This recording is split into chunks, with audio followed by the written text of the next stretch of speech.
volta para a terceira e última parte do Essência de hoje. Como prometido, falamos da vacina contra o cancro do colo do útero. Comigo tenho o Daniel Pereira da Silva. Olá, Daniel, como está? É uma vacina, imagino que revolucionária na medicina. Sem dúvida. É a primeira vacina específica contra um cancro, o que é realmente uma inovação extraordinária. Sendo que este cancro tem uma incidência gigante e sobretudo em Portugal. Há alguma razão especial para, em Portugal, matar tantas mulheres? Eu tinha aqui o dado, cerca de 400 mulheres por ano que morrem por causa deste tipo de cancro. Sem dúvida. A razão principal é que nós não fomos capazes de organizar, apesar de todos os avanços no nosso sistema de saúde, não fomos capazes de organizar um programa de rastreio de índole nacional. Só a região centro do país é que tem um programa de rastreio organizado.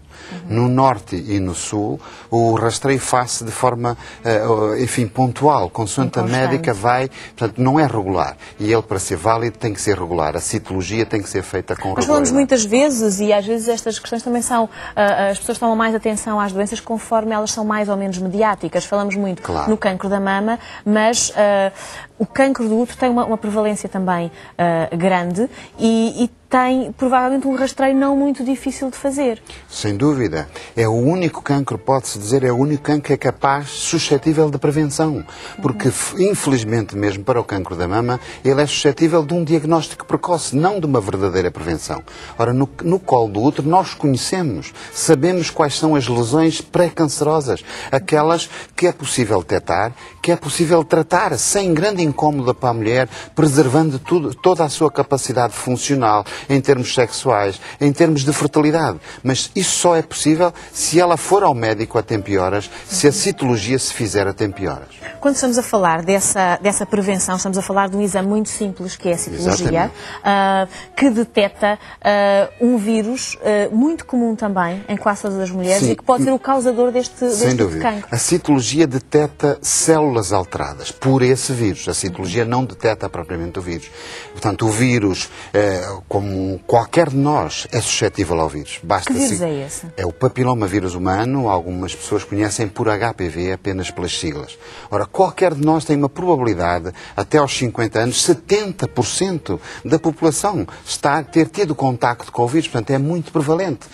Não há, em relação a esse tipo de infecção, não podemos dizer, por exemplo, à semelhança de outras circunstâncias, que haja grupos de risco. Não há grupos específicos. Não é preciso ter nenhum comportamento especial. É o comportamento normal, por exemplo, da adolescência, na medida em que a maior parte dos casos se contraem, sem dúvida nenhuma, na adolescência, após as primeiras relações sexuais. E esse papilomavírus é um vírus que existe só nas mulheres ou pode existir também nos homens e ser transmitido de um para o outro? Transmitem, exatamente, estão presentes em ambos os sexos.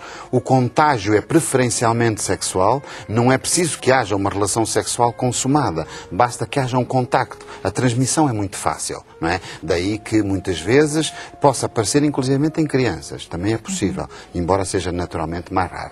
Portanto, é extremamente frequente. Ele depois, no colo do útero, porque como que a todos os ciclos há ali umas células realmente muito vulneráveis, que estão em permanente multiplicação, são particularmente suscetíveis a esse tipo de vírus e às transformações oncogénicas que ele provoca. Portanto, o importante numa primeira fase é detectar este vírus, fazer exames frequentes, detectar o vírus. O vírus trata-se? O vírus, a infecção não é tratável. Felizmente também tem que se dizer, a maior parte, 95% dos casos de todos nós, a infecção resolve-se espontaneamente. Portanto, não há tratamento. É o próprio organismo. Exatamente. Que resolve. O que há é hoje prevenção para a infecção, que é de facto a vacina. Esse é o grande avanço. Isto é, a grande medida atual. Nunca houve qualquer tratamento, nem possibilidade de o fazer à infecção. Portanto, hoje há possibilidades de a prevenir com a vacina. Ainda falando do rastreio da prevenção, com que assiduidade é que uma mulher, já com uma vida sexual ativa, deve fazer este tipo de exames, a citologia? No máximo de 3 em 3 anos. Portanto, não é necessário fazer a intervalos menores. A intervalos maiores, ela pode, porventura, a citologia não ter sido rigorosa e deixar passar alguma coisa. Do intervalo, que é hoje em dia consensual a nível universal nos países desenvolvidos que se faz, é de 3 em 3 anos, a mulher deve fazer uma citologia. Para explicarmos que este é um exame muito simples, consiste exatamente em quê? Muito simples. Sim, consiste num exame ginecológico normal, em que o médico, o ginecologista ou o médico de família, por exemplo, é acessível, a técnica é acessível, portanto, a estes níveis, não é? Vai com uma escova, não provoca qualquer incômodo, há uma passagem da escova no colo do útero, vai recolher células. Essas células ou são colocadas numa lâmina ou num meio líquido e depois são vistas, observadas em laboratório. O exame é feito desta forma. Indolor, absolutamente indolor. Sendo que há muitas mulheres que vivem em zonas do país onde não têm acesso a mais nenhuma especialidade médica a não ser o médico de família. Só um ginecologista é que pode fazer este tipo de exame? Não. Não se recomenda que seja médico de família. Recomenda-se mesmo que seja o ginecologista. Recomenda-se que seja o médico de família. É este que está mais próximo da mulher. É este que ela tem mais fácil acessibilidade. Hoje os médicos de família, na maior parte dos centros de saúde do nosso país, têm informação para o fazer, ou se não têm possibilidades de a fazer em tempo oportuno, de forma que, e a maior parte dos centros de saúde também estão dotados de meios simples, uma marquesa, os espéculos, enfim, os meios necessários para fazer este tipo de exame. Hoje em dia não se admite que não se faça esse exame com regularidade dos 3 em 3 anos, consoante a taxa. Quando falamos de 3 em 3 anos, há aqui um espaço longo em que o tal vírus, o tal papilomavírus, se pode desenvolver e modificar as células ou não? É possível, mas a doença não tem um curso muito rápido. A doença, veja, desde a situação de infecção até que possa aparecer, por exemplo, um cancro, que é aquilo que mais, e sem dúvida nenhuma, que mais nós temos receio, não é? Leva cerca de 15 anos. Portanto, são muitas. O tempo não escasseia aqui. Nós temos tempo para intervir. A questão é que o façamos de 3 em 3 anos com aquela regularidade, o exame com a regularidade que lhe disse. E o que é este cancro do útero? Pronto, o cancro do colo do útero, ao fim e ao cabo, é o seguinte. O colo do útero, a mulher muitas vezes não tem uma noção subjetiva do que é o colo do útero, mas ela conhece-o muito bem. Porque basta que ela algum dia tenha tido algum filho, ela conhece. Isto é, o colo do útero é aquele segmento do útero que comunica entre a vagina e o útero propriamente dito. Ele está ali exposto à vagina, por isso é muito suscetível de infecções neste caso por vírus. Ora, estes vírus, parte do DNA desses vírus, quando eles entram nas células, infectam-na e transformam as células, não é? E tornam-nas, quer dizer, a célula, o mecanismo celular é como se fosse, imaginemos, uma fábrica de alto rigor.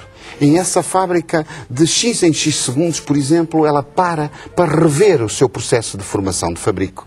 Esta peça está mal formada, deito-a fora. Isto é, uma célula, se tem um erro, é imediatamente eliminada, desde que o nosso sistema de vigilância esteja intacto. Ora, o que faz o vírus? O que o vírus faz é inibir, anular o nosso sistema de vigilância. Portanto, quando um erro celular passa, ele passa. A célula cancerosa multiplica-se e assim dá-se o fenómeno de origem de um processo canceroso.